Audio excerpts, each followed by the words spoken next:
You know what? Maybe what we should do at the very beginning of every video is try to make a tea song in the 30 seconds to a minute that we wait for everyone to come by. What do you think? I can't even think about it. So welcome for those of you guys who are hopping into the channel. Today we're just gonna wait for a couple people to kind of hop in. Oh, then Steven's gonna let me pin this thing. I'm trying to figure out my shit. There we go. Perfect! Alright, so happy Saturday, friends. Welcome to the live session today. It's nice to see you guys as always. I hope that you guys are doing really well. Ree and Steven here from a lovely blustery day in Vegas. There are clouds, Steven. That's amazing. There's actual humidity in the sky. And today we're going to be talking about what to do when you have a tiny tea sample, kind of like this, that you get from like the sampler packs that tea companies like to send. What to do when you have a tiny sample that's like 3 to 5 grams. Personally, when I am faced with a sample like this, I'm like, well, what do I do with it? Do I want to brew it? Do I want to like enjoy it? Do I want to just chill out with it? Or do I want to like analyze it? So that's what I want to cover today, is the decision-making process on how to approach a sample like this, especially if it's a tea you've never had before. So this tea that I'm holding right now is a tea I've never had before. So I'd like to just kind of like simulate that experience of like, hey, I got this in a sample from a vendor that I like, that I have no idea what it is. They didn't tell me what it was. Let's see what we can do with it. Yeah? So if you guys have any questions about this, let us know. I think this is a very, very important skill to have so that you can get the maximum amount of value or a maximum enjoyment, even from small samples like this, as long as you know how to handle them correctly. But yeah, we'll get started in a little bit. Let us know what you guys are drinking from wherever you guys are. We haven't had tea today. What a travesty. No, Steven's had tea today. Steven's had some cloud cream from West China Tea. It's a really, really good pu'er. It's one of their yuancheng tuos. It's kind of those show pu'ers that are mimicking the style of like old shang. So that's from West China. But I haven't had some because I don't really like show in the morning. It makes me sleepy. But besides that, I haven't had tea yet. So this will be the first tea I have today. I kind of like having tastings early in the day before I've had any other teas, just because your palate will be kind of fresh and not really, you know, affected by other teas. So that's one thing. If you're really, really wanting to do a deep dive session and like analyze some things early morning before you have any food, anything, that's my favorite time to do tea stuff for sure. So let's say hi to our friends. Claire, it's nice to see you. I know, isn't it crazy? We have humidity in Vegas. Hey, Nice Parker, Seeking Neon Buddha, Mad Hatter Tea Drunk, Leo from Tea and Whisk, Sonia Ferrer Pear, Terry, Humming Tea, Jason Rainwater, Delphine. Yeah. Having some Wild Arbor Buds is Mad Hatter Tea Drunk. Hey, Nice Parker tried the San Pellegrino Gyokuro. Isn't that crazy? It's so funny. I totally get what you mean by toasted marshmallow too. It's just it's a really interesting combination. So what Hey Nice Parker is talking about was last week's out of the park experiment where we brewed gyokuro with just slightly heated San Pellegrino. And I still stick to the fact that it was definitely one of those tasting experiences that I would have paid a lot of money for, that I was able to make at home, and I'm really proud of that. Kind of like one of those, like, you know, degustation, like, you know, really, really specific tasting menus you get at a high-end restaurant to tease your palate into getting something weird you wouldn't expect. That's what happened to Gyokuro last week. But anyway, that's on the IGTV if you'd like to watch that. Today we got a little bit more fundamental kind of like skill sets building that I think is really important. Some of you guys might already know the setup that we have. This is what I call the control setup, which is what I like to do when I'm evaluating teas. But when you have a sample like this, I would like for you to think what you'd like to do with it. So there's only like maybe 3 grams, 5 grams, 7 grams in the sample. Do you want to enjoy it, or do you want to evaluate it? Like, do you want to kind of get to know it as a friend, or do you want to like try to pull as much information from it as possible to kind of put into your flavor library? So those are two different kind of modalities. Like, you know, are you in the learning mode, or are you in the kind of like experiencing, enjoying, kind of like just chilling out mode? And that's important because personally, whenever I get a tea sample, I like to kind of get to know the tea first. If I've never had it before, I almost always will just want to try to analyze it if it's a tea that I've never come across before, or if it's from a new vendor, or something that the vendor has never sent me before. I just want to know what it's like first before I start playing around with the matching with the gaiwan, matching with his piece of teaware. But that's a decision you have to make at the very beginning.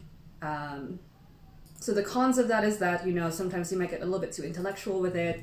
The point of tea is to enjoy it, right? But the reason why I like to analyze it is if you can just get the foundation of the tea the very first time you meet it, then later on you can figure out which pieces of teaware you want to match it up with, which kinds of environments you want to like try it out in. You might find out that if you want to enjoy a sample, but it's like a really jittery like sencha that's like, oh my god, I have work tomorrow, won't be able to sleep, here goes my 3 a.m, I'm gonna be in Wikipedia until 3. You're not gonna know when it's an unknown sample like that. And that's why usually when I have a new sample, I will bust out the control setup just so I can get an idea of what the heck is going on. So that's what we'll go about doing first. The control sample for analyzing a small tea sample like this. And then later on we'll talk about, you know, if you really do want to just enjoy the tea that was sent to you, how to do that with a little bit of confidence so that you know what kind of teaware to use, what might be the best kinds of, you know, places to try the tea in, even if you've never had it before. Make sense? Let me know if you have any questions. Yeah. And if you guys are just popping in, let us know what you guys are drinking. We are drinking this sample, which is an Alishan Red Oolong. I'm not going to tell you who it's from. I'm just going to, you know, give you the information that it's an Alishan Red Oolong. And this is a good example of what the heck to do with a sample you don't know. When I see Alishan Red Oolong, Alishan we know, it's a Taiwanese high mountain. Red Oolong, is it red? Is it a black tea or is it an oolong tea? There's actually a kind of oolong called Red Oolong, Hong Oolong. It's from the southern part of Taiwan called Tai Dong, and they actually call it Red Oolong. But there are also companies that will call something Red Oolong if it's a oolong tea cultivar that's made as a black tea. So when you look at this, I'm like, okay, I already don't know what it is. I don't know if I'm going to put it into a gaiwan or my black teapot or my oolong teapot. So that's why this is really useful to do with the control setup that we have to figure out what the hell it is. So you got your name, and then even when I pour it out, I still don't know if this is a black tea or an oolong tea, because you can actually roll black tea into these kinds of like pearls. I think this is probably a Hong Oolong style, like a red oolong from southern Taiwan style that they made in Alishan. So it's actually a oolong, but it's a lot higher oxidation, which we'd call red oolong. But again, we're trying to figure out, is it an oolong that's really deeply oxidized, or is it a black tea? We're not sure yet. So it's really good to be able to, you know, suss it out. Because what if it's a black tea, then you put it in your oolong pot, you're like, oh my god, this wasn't the right combination for it.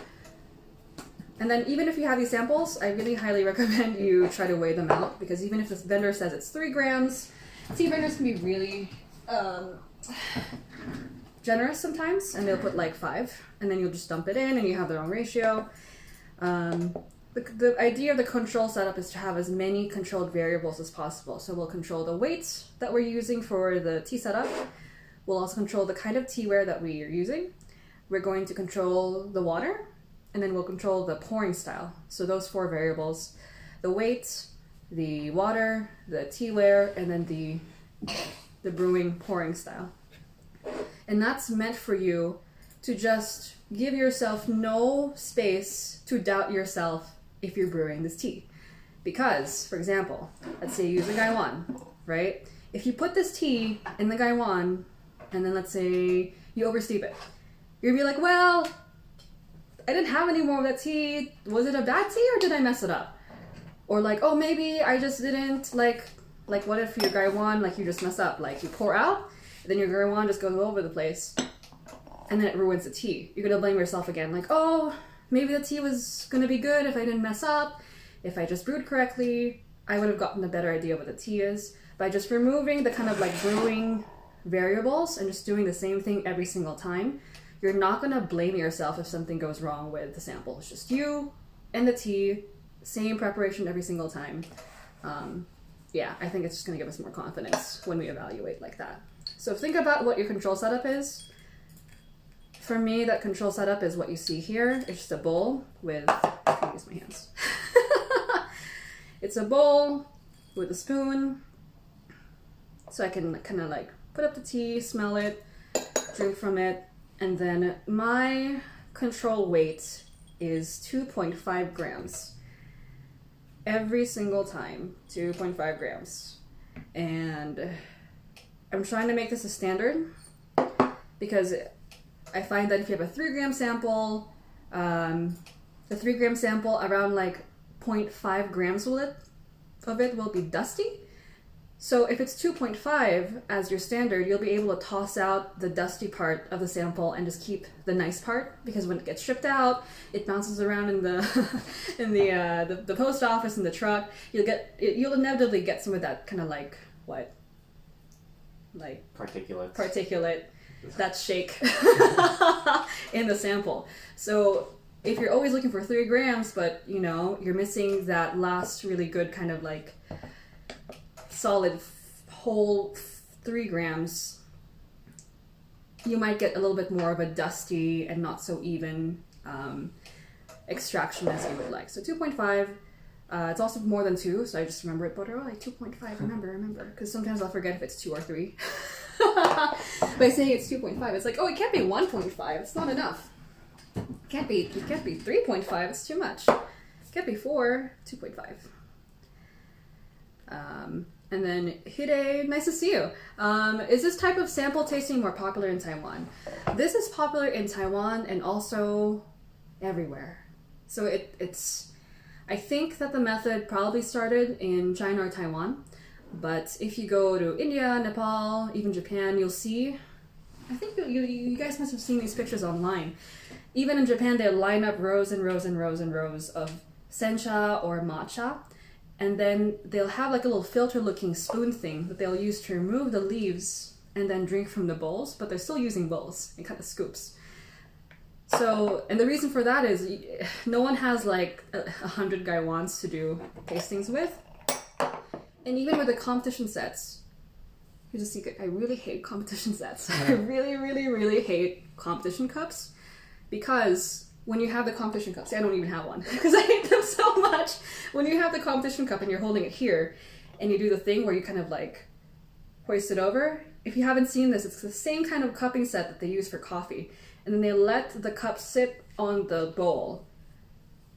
It's really, it takes a lot of skill for you to be able to like just balance it on there. And even if you're good 99% of the time, there's still that 1% where like the lid will fall off, then all the leaves will spill out, and then you hate yourself, and then you never want to do it again. So that's why I just remove the competition set and just use the bowl.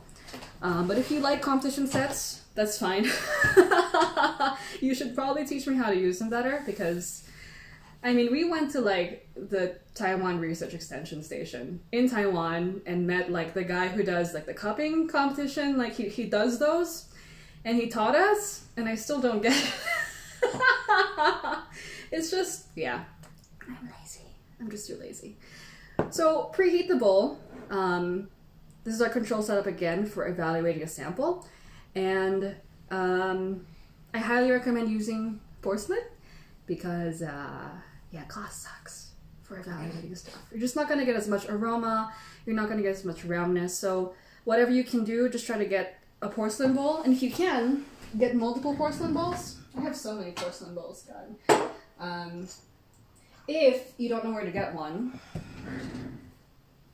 these are from IKEA. They're really, really big, but you can get lots of them for like $1.95 each. They're very, very good porcelain. I tested them out. Very, very good just so that you have more than one. So in case you'd like to do a side-by-side, you can just pop it on next to your other bowl. We'll talk about that later. But porcelain bowl is really, really good for this. If you don't have a porcelain bowl, as long as you have 2 identical vessels, let's say like 2 identical drinking cups, 2 identical Starbucks mugs, 2 identical, you know, just cereal bowls. No problem too. So we'll preheat it. That's my standard. Whatever you do with this control setup, just make sure you do it every single time so that every single tea that you push through this process will go through the same process. So imagine like on, you know, one day I'm evaluating a sencha, but I don't preheat it. So when I pour the water in, it's a little bit colder than I would have for this tea. It's not going to be as fair necessarily for the tea. You're not going to get a fair assessment of it.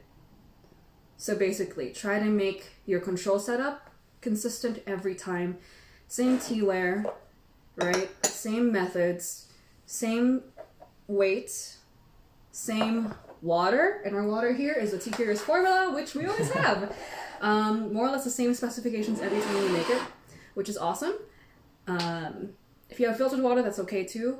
I like the Tea Curious water because when you're using a filter, the life of your filter will change throughout, you know, the months. So the kind of water you're getting at the very beginning of your filter's life will be a little bit lighter than the water you're getting at the end of the filter's life, where the water will be harder because the filter is kind of deteriorating.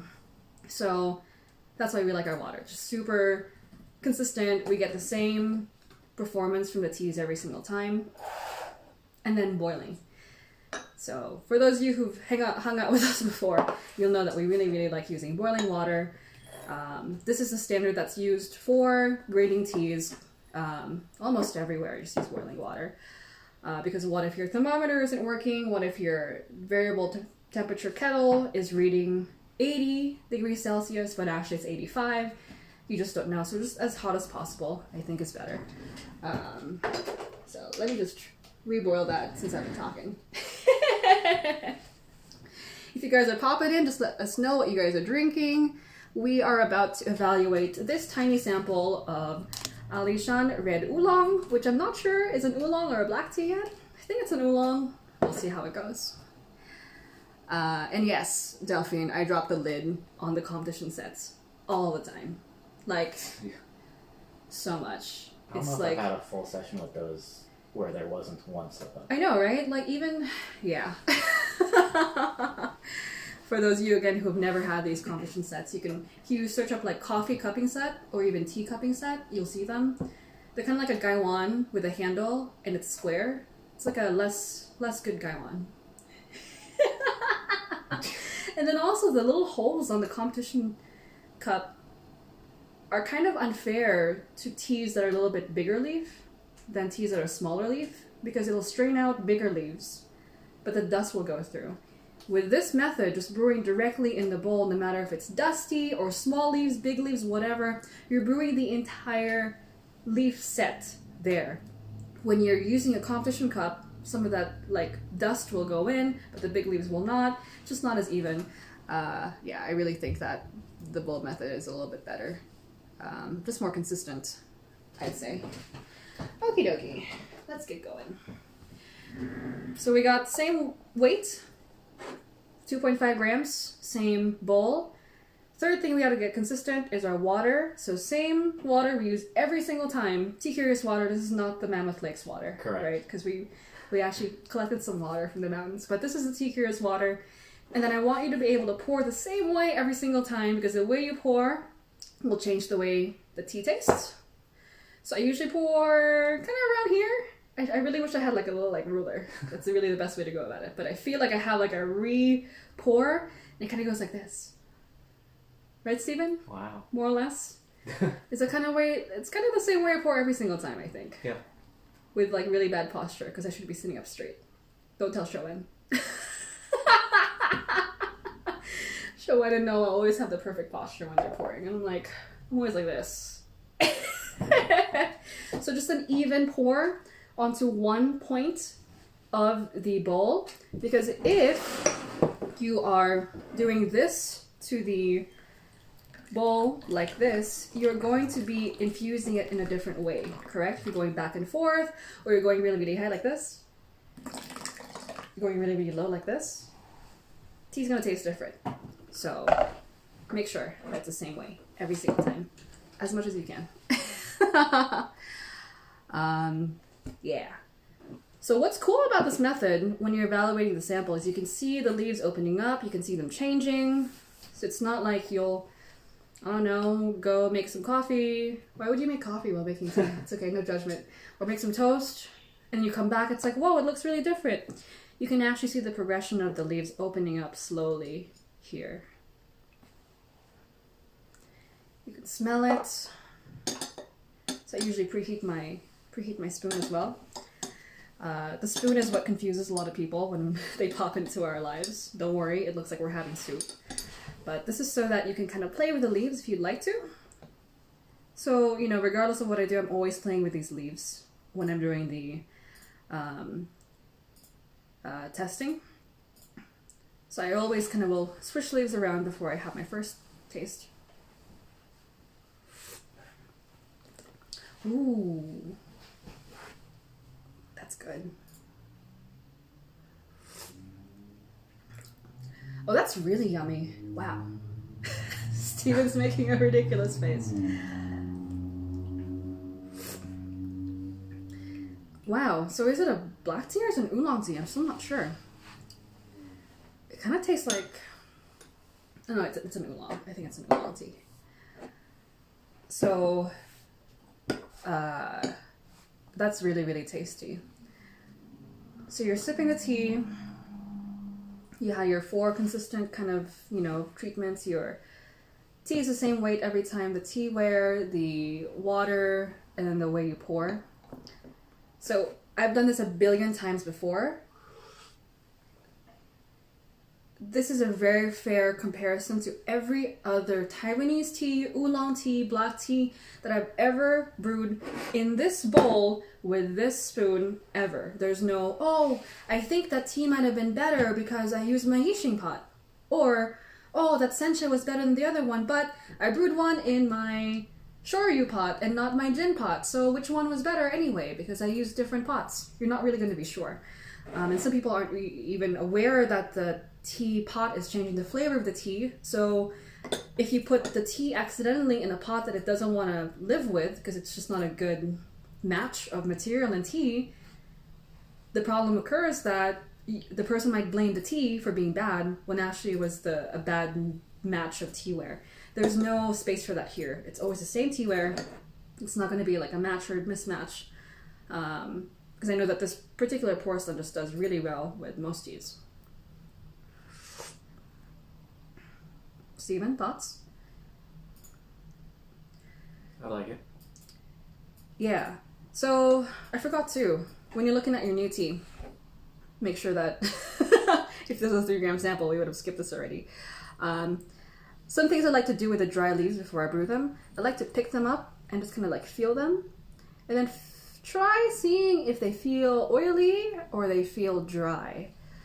And then see if the tea feels heavier than it looks. So if you guys like to pick fruit from the store, you know how you like to look for the fruit that's a little bit heavier than it looks. It's just got a little bit more juice. The same thing goes with tea. Really good tea will look a little bit oilier. It's going to look a little bit more lively. And then it will also look heavier. Feel heavier than it looks. So really, really good teas, you'll pick them up and you're like, wow, they're really heavy. Whereas not so great teas, it'll look like a lot by volume, but when you pick it up, it's kind of light. You're like, wow, I didn't expect that to be so light when you picked it up. And this is something you'll gain over time, just experiencing picking up different leaves. So start now if you haven't. But the reason for that is a really, really good tea will have oils trapped on the insides of the leaves that make them heavier, which is why higher quality teas will be heavier and more oily, because whoever was making them, whoever was growing them, was able to capture more of that essence of the tea inside the leaves, and then there was no storage issue that removed some of that, you know, vibrancy from the leaves during the time between, you know, tea getting picked and processed and getting to you. So even good teas, if they're not stored correctly, they'll start to get kind of like sad looking, you know, kind of like crunchy and dry and kind of flaky. I can't really explain this to you right now. You just have to see it to understand it. But yeah, so something you'll develop over time. So start like, you know, managing, trying to like hold your leaves. Some people are like, oh, don't your oils on your hands get onto the tea leaves? I'm like, yes, but if you saw the way that teas are handled on the farm, the way that they handle the leaves before they finish drying them is they actually hold them to see if there's enough humidity left. So yes, a lot of people's hands have gotten your tea. So for me personally, I don't really care. I'd rather, knowing even that I might be taking something away from the tea, I'd rather be able to touch them and handle them. That's okay with me, even if I might be kind of like disrupting the tea a little bit. Just like a conscious decision I've been able to make. Yeah.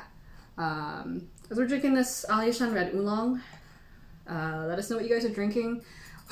Leo over on Tea and Whisk is having iced tea with kabuse, silver needle, and Tiguanian.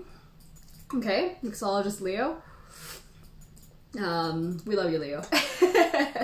Terry's having some West China Sun-Dried Red Nanwal Mountain. We had some Nanwal Mountain this morning. At least Steven did. And then Jeremy's having some Koshun from Tea de Jefo. And yeah. Humming tea. Hi, is this true for all kinds of tea? Is this true for all kinds of tea? I would say yes. Just thinking about it. Sencha's like that too. Really, really good sencha is very shiny and oily. Even good hojicha is like that. It's not over really roasted. Silverneedle's like that too. The more plump the buds are, like the early spring harvest buds will have a little bit more weight to them. Of course, it's not like picking up a 5-pound dog and a 10-pound dog. It's a very small kind of difference. But I promise if you start doing it, you'll be able to suss it out. You'll be able to feel it. I'm trying to think about any other teas that might not be that way. Oolong's like that, Yancha's like that, Dansong's like that, Shopor's like that, Heicha's like that. Aged white tea. Yes, aged white teas. Yeah. I think so, because aged white tea will become a little bit drier and flakier, but it will still keep that kind of alive feeling, and there'll be a little bit of a smell to the aged white tea if it's stored correctly. So of course you have to adjust. An aged white tea will not be as vibrant and full as a new tea, just in terms of weight and look. But if you compare two white teas side by side, they're from the same year, one's a good aged white, one's a bad aged white. Absolutely, the good aged white is going to look a little bit more alive, more oily, more heavy. Yeah, in my opinion. I'm sure there's always some kind of yes buts. So if there is a caveat, if you find a tea that's not like that, let me know. The most important thing out of everything is no matter what I say or anyone says, there's always a, oh yes, but, and in that one case, it's not like that. It usually is, but sometimes. So yeah, I'll always, like, don't worry about like there being a absolute rule, because there is none. But if you had to bet, yeah. So this is continuing to steep. If you're wondering, like, you'd like put all this work into keeping it consistent, but yet you're letting it steep a long time. I always let it steep a long time. So it's my consistency to be able to experience a tea as time goes on.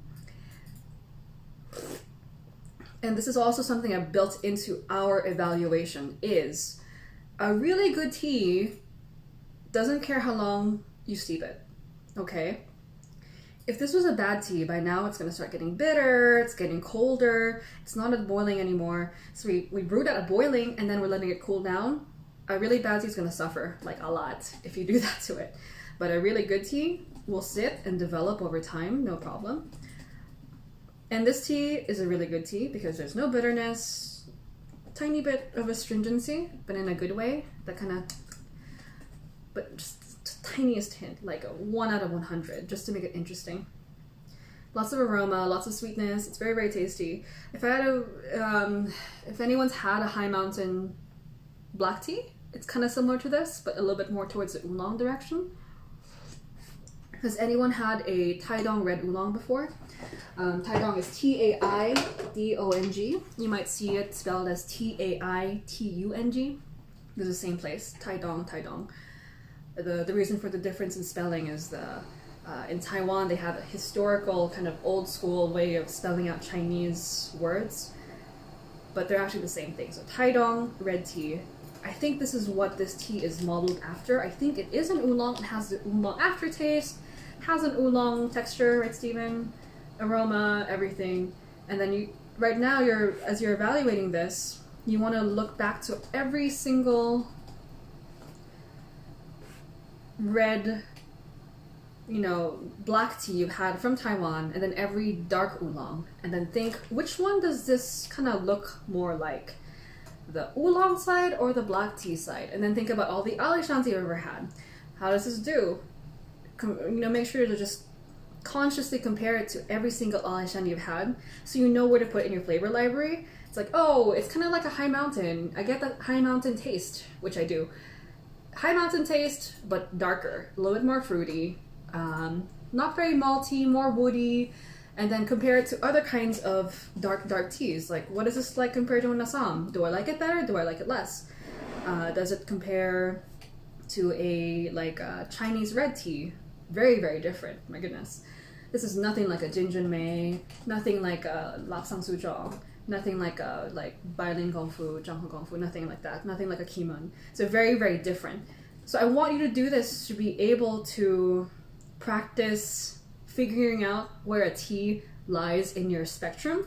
This is what helps you get really good at blind tasting, because if something lands on my table and it doesn't taste like this, I'm not even gonna think Alishan High Mountain at all. You know what I mean? And then for extra kind of side-by-side ability, this is where having a second bowl comes in. If you're like, I'm not sure if this is a black tea or an oolong tea, I'm like 80-20 on it, because some of the black teas in Taiwan can be very, very close to oolong. You can set up your side-by-side right next to it and actually pick up, if you have one, another High Mountain black tea. Stephen, can you get the Alishan black tea? So I'm in the place where I'm like, I don't know what this is. I'm like 80% sure, but I'm not totally sure. So I will go ahead and brew an Alishan black tea that I know really well, just to see how it differs. So this is still analysis here, right? Because we talked about, do you want to use your sample for analysis or do you want to use it for enjoyment? Personally, analyzing is really fun, but this is definitely more of like a thinky, more kind of tinkering kind of way to evaluate the teas. But I am literally going to put the same bowl, same company, same material, side by side with my first one. I'm going to try to brew it the exact same way. Okay? And this will make a perfect kind of side-by-side comparison. Alright? And yes, even if this one hasn't been brewed as long, because I'm entering it after, if you'd like to do an actual like blow-by-blow side-by-side, I'd invite you to set it up at the very beginning side-by-side. But if you want to just add it in later, I don't think it's a problem either. I get so much value even if I'm not. Make sure that you weigh it out. Sometimes I forget. I say that I always do 2.5, but I'm trying to make it in my mind that I always do 2.5, because if you say it, it's going to become a habit. So I always do 2.5 grams when I weigh out my teas for evaluation. Yeah, so weighing this out, 2.5. This here that I'm weighing out is an Alishan black tea that I know very, very well. And I want to know just how it differs from the Alishan Red Oolong. This is, again, going to help you a lot when you start doing your blind tasting practice. And then let's look at the leaves as well. Lots of white tea work for us. I just like to see the leaves. So humming tea, if you're here, this is a black tea. You can kind of see how shiny the leaves are. And they also have some weight. But they are not the best leaves in the world in terms of black tea. I've seen nicer ones. When you're weighing out your samples, do trust your scale, but make sure that you aren't getting too much dust, okay? Scale's important, but your eyes are most important at the very, very end. So not too much dust. Pretty good kind of representative of this tea. So 2.5 grams, same bowl, same water, same temperature, same pouring style. Just 1 point on the side. Whatever your pouring style is, I'm not really sure which one's the best. I think that this is one of the better ways to pour, just as a standard way of pouring tea. Just like a, you know, not too high, not too low, not too fast, not too slow.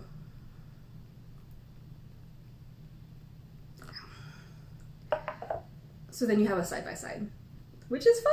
It's my favorite. I love the side-by-sides. I'm gonna make sure that this is warm. Yeah, it's still warm. All right. So now you can see the leaves changing. This looks very different from this, the way it started. Yeah, so from the same mountain, different producers, I think of the same year, 2019. My goal for doing this is being able to differentiate a black tea from maybe a black tea, maybe an oolong. And it's also really good practice for you to be like, what similarities can I find between these two? If they are the same mountain, same area, same country, you know, both of them are organic teas. That's spoiling who the other sample is. And yeah, it'll just help you figure out what the differences and similarities are if you do it side by side. So much of this can be conceptual. You might read it. Someone might tell you, hey, yancha tends to be minerally compared to like Muja Teguanian has a more like kind of tinny taste. Side by side it so that even if you have the theory in your head, you actually have the taste to go along with the theory. It's really, really, really important because I've had people come up to me and be like, hey, isn't Dong Pao supposed to be like this? I'm like, really? And I'm like, wow, it's really impressive. How'd you know? They're like, I don't know. I never had it, but I saw it somewhere. I'm like, no, don't do that. Well, it's okay, but you have to have the tea taste experience match your knowledge too. Yeah, please. Please, please, please, please. I'm gonna die. And then, let's see. Jay says he had the Tai Dong Oolong from yesterday, and Leo says it should be Tai Dong, but online it's Tai Dong. It really depends. In Tai Dong itself, they'll do it both ways. Like, you're standing on... I'm standing in Tai Dong Station, and there's a sign that says Tai Dong Main Road, and then Tai Dong Visitor Center. It's from the same area. So Tai Dong, whatever it is, it's the same thing. I do like to use the Tai Dong because, I don't know, it's more standard. The Tai Dong is the older form of it. Yeah, but just so you guys know. Any questions so far? Let us know how you guys are doing over there. Mel from Akasakuri Yuki is having some lao tsong shui shen. My favorite yancha from Tea and Whisk. Must be from Tea and Whisk, right? Fellow Vegas friends. Dude, that lao tsong shui shen is really good. Leo says one's pinyin, one is English. I mean, I see some Taiwanese people still use the old form for historical reasons. I'll just say that. It just depends on the person. Yeah. It's like some people will be like, I'm from the UK. It's color. C-O-L-O-U-R. Color. You're wrong. It's not color. What are you, American? It's the same thing. So there is a correct way, but I think either way, as long as we know what we're both talking about, you know, just file both into your archive. Yeah. Let's try this tea. So this is the first tea that we did, the first sample. This is the second sample that I'm trying to compare it.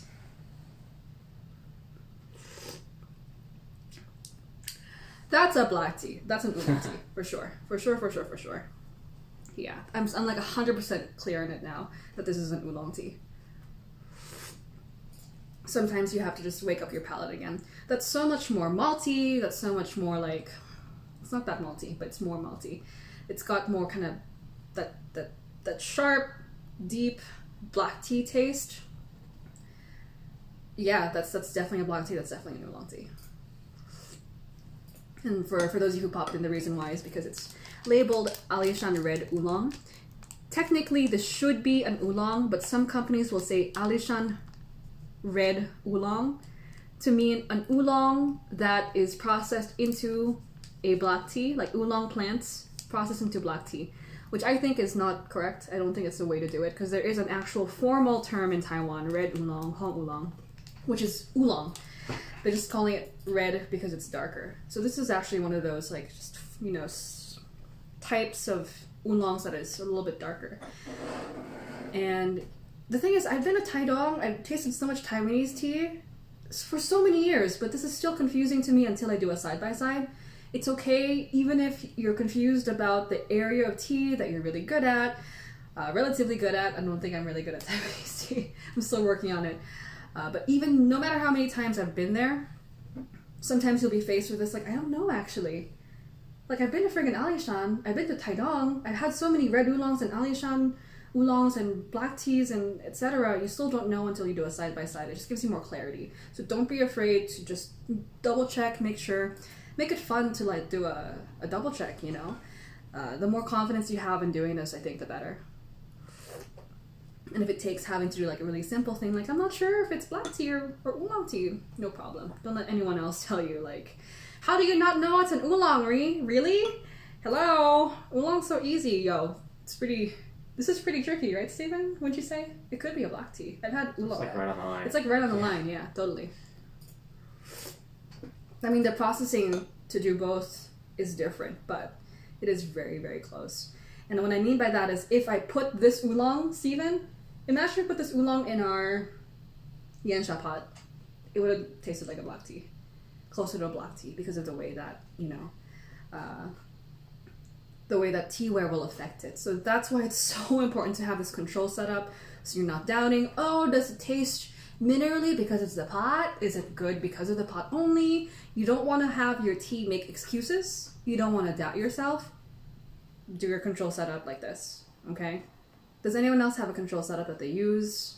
A setup that you always bust out at the very beginning when you've never tried a tea before? I hope so. I hope so. This is very, very, very useful. It'll build so much confidence and just so much, yeah, you'll just be so easily able to trust yourself in what you're tasting if you don't doubt if it's your teaware, your brewing style, the temperature, whatever.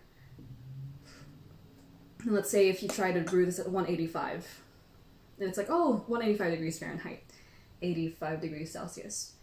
And the vendor's like, oh, you didn't like it? You should just make it a little bit hotter next time. So is it hot or is it cooler? Do you want to make it, you know, what is it?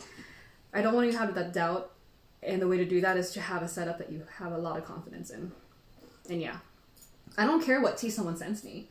If I put that tea here in this setup and it's bad, it's bad. I don't care what tea master it is. I don't care what competition it won.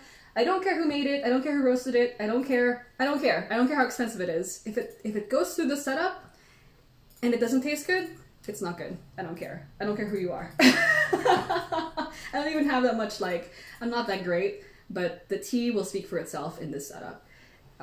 Really, really important to do that. Gong Fuma says, it's confusing how Identify Mislabeling Tea. This is a great test.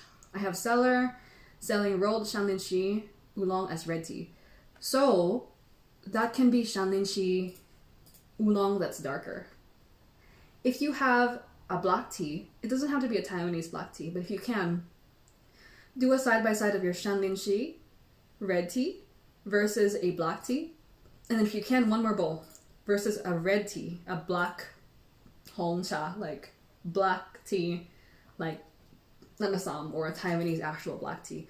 Do a side-by-side and then you'll know exactly where that Shanlinshi red oolong lies in that spectrum. So as we're going through this sample, I want you to also, you know, think about how it's looking. I'm looking at the liquor. There's just so many things. Gosh, this is why I'm like, I wish we had like 2 hours to do this. This is a very important skill set to do. Stuff to help you identify if a tea is looking good or not. Look, like push the leaves to the side and then just see how clear the liquor is, this should be super clear. This is like kind of clear. It's not the clearest in the world, but it's pretty clear. If it's cloudy, it's a sign of a lesser made tea, not as well processed. You want it to look crystal clear, even if it's chaud pu'er. Okay, I don't care. Really good chaud pu'er is very clear.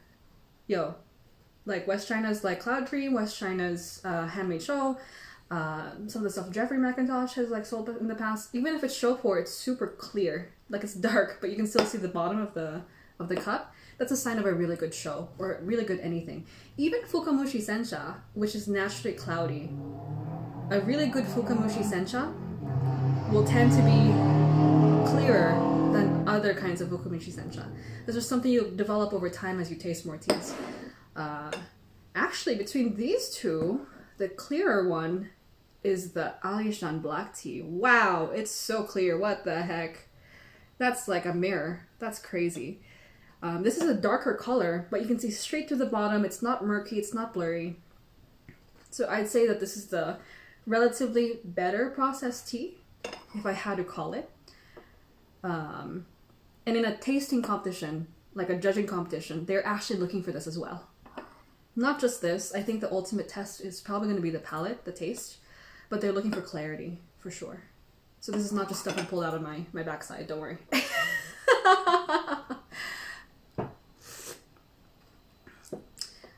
So think about flavor, texture. If you're into tasting notes, do that too. Yeah, if I had to pull tasting notes, it's kind of like apple cider. Yeah, it's like juicy apple cider. It's very, very tasty. Fruity, woody, not malty. So in your head are like, oh, Taiwanese red oolong isn't malty. So if a red oolong comes through and it's malty, it might not be Alishan. It has a like very light texture, airy. It's not bitter at all. It's not sharp at all. So it's not an Assam. It's not even Nilgiri oolong can have that kind of like dry woodiness. It's not a Nilgiri. And then how do I know how this is different from a Tai Dong Red Oolong? Gosh, now I want to do a side by side with the Tai Dong Red Oolong. I feel bad now. I'm running out of bowls. I usually only have 2 for these. If I do like a really big side by side, I have like 8 of these. So what do I do? Oh no, this is not it. It's the it's the shiny red pouch. Steven knows what all our teas are. Now I want to do a side by side of this Alishan Red Oolong with the original Tai Dong Red Oolong, which we have. It's in the oolong box because it's an oolong tea. Nazanin, nice to see you. So if a shang sits in the cup a little and becomes cloudy, it isn't good quality. I would say I'm gonna wonder a little bit. So, you know, I mean, of course you know this. So, you know, don't go knocking on the cellar's door and be like, yo, why is my liquor cloudy? It could have been something with the brew. It could have been something with the water that you're using. But because of what I know, whenever we use our water, we use my water, my pouring techniques, my teaware, my water temperature is the same, everything's the same. My best shang pours always come out really clear, like all the time. So if I see something that's a little bit off, personally to me, I'm not going to go shout out to the world, yo, it's really bad quality, but to me, which is the most important, right? That shang that's not the same as all my good quality shang, in terms of cloudiness, is not going to be the same quality in terms of taste as well. And, you know, you just build up all the criteria. Is it cloudy? Does it taste good? Does it get bitter in the cup? People, you know, are frightened when we're like, oh, we bowl brew shang. It's like, you bowl brew shang? Doesn't it get... Yeah, we're bowl brewing one right now. Yeah, this is perfect, actually. Let me show you the shang that we're bowl brewing. This is a 2020 shang. 2020 shang. If you pull the leaves back, you can see how clear the liquor is at the very, very bottom. Still pretty clear, even after all the jostling we've done with it throughout the 2 days that we've been bowl brewing it. So yes, I would say so, that if a shang sits in the cup and it's cloudy, it's not necessarily bad quality, but it's not the top grade shang, in my opinion. Yeah. Okay, let's do this really, really quick. I'm going to put this over to the side, the Alishan black tea. So if I only had another cup like this, these are my favorite tasting bowls. I only have 2 of them. Can someone write Camellia sinensis and ask me to stop these again? Now, last thing we'll do today is to talk about what if you just want to enjoy the tea, while I do a side-by-side of the Alishan Red Oolong with the OG Red Oolong that this is named after. This is from Tai Dong. And we will side-by-side it to see what the differences are between the high mountain Red Oolong and the original lower elevation Red Oolong. Because Red Oolong in Taiwan is usually made in Tai Dong. It's a lower elevation, it's in the tropics, it's a much hotter area. It's not as like misty, not as rainy, etc. Who knows if it's not as rainy actually. I don't know if it's still as wet, but it's definitely hotter. So isn't this awesome? You're able to do side by side so easily like this with a sample. So we'll do 2.5 grams of the original Tai Dong. And this is my practice for next week's, is it next week? Next week's oolong tasting? Oh yeah, it is. Yeah, it is. It is. Oh, perfect. I'm trying to get a leg up on Steven because he's been beating me the last couple of blind tastings. Fuck. I get really close, but I will not give myself a point in this blind tastings unless it's like right on it. So 2.5 grams. And then boiling. Let's do the thing too, where we kind of like handle the leaves. Well, I gotta practice what I preach, right? I want to see how good the quality is. So I haven't met this producer. I've met this producer before. So in theory, they should make better Tai Dong Oolong, Red Oolong, because they're in Tai Dong. Because they're the ones who are like doing it all the time. Ooh, actually, I like the look. I don't know. They actually look pretty good. So they both look very shiny. These ones are a little bit bigger because the high mountain leaves will be a little bigger and a little bit thicker. These ones are a little bit tinier, but they are very heavy. Wow. There's a lot of, for how tiny they are, there's a lot of heft to them. Yeah, they're really, really tiny, but they have some weight. Then when I feel them, I can just feel a little bit of that oil on the surface of the leaves. So I like, yeah, that's good. Still lots of flavor as well. Aroma. Okay. In the same way, pour it. So isn't it crazy how like consistent your side-by-sides can be? Here, there's no kind of blaming like, oh, I tasted it in the wrong teapot, I used the wrong kind of water, etc. You're just taking out all the doubt that you have from the equation. And then now looking side by side, even the pick, the way that the stems are breaking apart, the way that they look when they infuse, these look like very, very similar teas. So that even now makes me 200% sure that this is a Red Oolong. Yeah, let's see how this one goes. If you guys have any questions, let us know. Then while we wait for this to infuse, the second thing I wanted to say about evaluating tea samples. What if you just want to enjoy the sample? How do you figure out if it's just okay to just drink the sample even if you don't have very much of it? Because we were talking about this in the context of you only have a little bit of it, so you have to decide what to do. I mean, you could always get more, but if you're there in Taiwan or China or Japan, it's going to take a little bit of a while for you to get more tea. What do you do? I would say if the vendor's like, hey, just enjoy this, it's amazing, trust me, and you know the vendor and you know which teaware to put it in, I would say it's okay for you to just enjoy it and just experience it.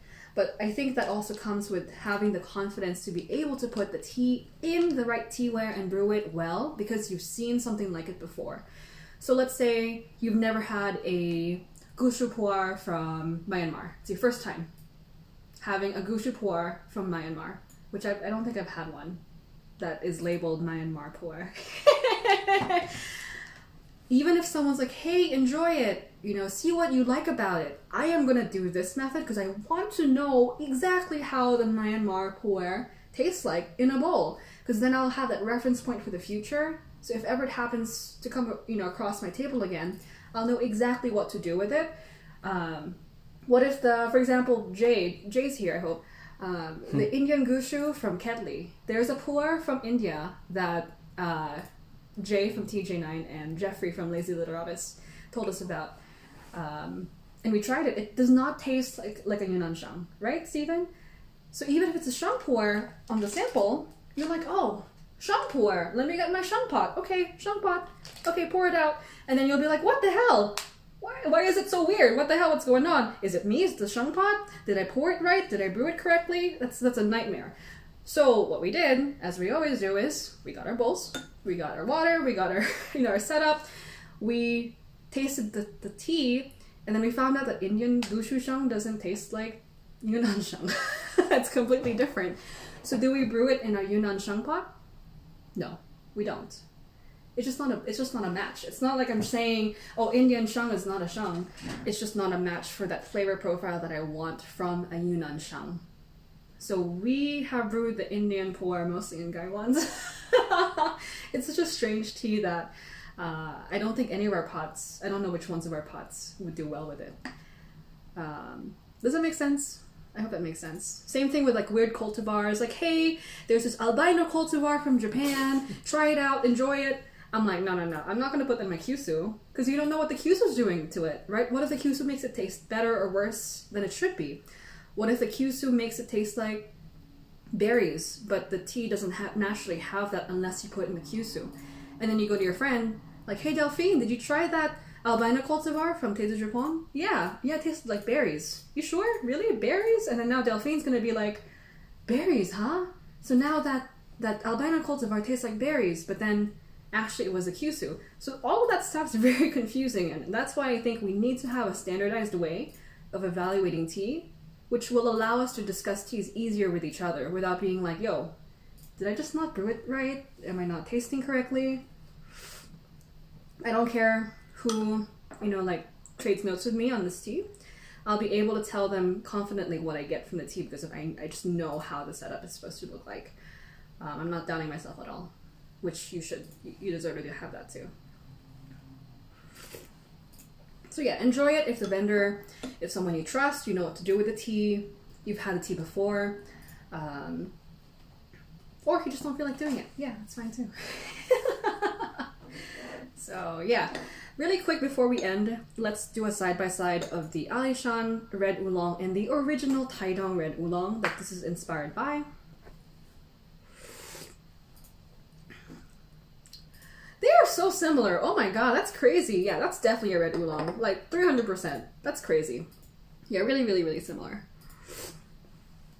But what's fascinating is that even if this has not been steeped as long, this is more sharp. It's got that boom, It's got like a intensity, it's got a little bit of bitterness, it's got that kind of like dry, intense, like whereas the Alishan, the high mountain oolong, because it's grown in a high elevation, it's so smooth and airy and light, silky. This one, at a lower elevation, hotter temperatures, faster oxidation, hits like a trap. It's like, boom, I'm here, Steven, try it. I like to have Steven try it so you don't think I'm just making stuff up. So that's really valuable for me to put in my flavor library. Like, yo, if I taste something that's a red oolong, but it has boom, it has a hit, it's probably a lower elevation red oolong. But if I get a higher elevation red oolong, expect to get more silky, soft, almost no bitterness, super smooth, if it is well processed. Steven, isn't it so, it's got some like to it. Mm-hmm. It's very good. It's still very, very sweet. I like them both, but they're very different teas in some ways. Like this is more like a, wake up tea. This is more like a chill out. Some people might think this is a little bit weaker. Some people might think it's a little bit stronger. Last thing, having done this, if you have people you want to share tea with and you know that they like a little bit more punch in their tea, you have the ability now to decide which one do I show them, the Alishan Red Oolong or the Tai Dong Red Oolong. that's what this helps you do as well. Even beyond yourself, you'll have a little bit more ability to figure out which will be the perfect tea for someone to try.